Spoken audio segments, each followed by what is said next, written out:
व्हरांडाच्या दोन्ही बाजूंना चौकोनी आकाराच्या बसण्यासाठी कोरलेल्या जागा दिसतात. लेणीच्या गाभाऱ्यात प्रवेश करताना दरवाजी चौकटीवर अप्रतिम नक्षीकाम दिसून येते. लेणीच्या आत शिरताच लेणीचा सभामंडप अत्यंत प्रशस्त असा दिसून येतो. पूर्वी येथे 4 सुंदर नक्षीदार स्तंभ होते. आज त्यापैकी एकच स्तंभ उभा आहे आणि जणू संपूर्ण लेणी त्याच आधारावर उभी आहे असे भासते.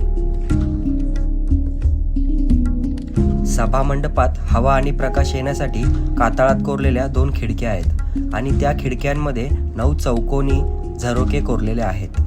लेणीचा प्रशस्त असा सभामंडप पाहिल्यानंतर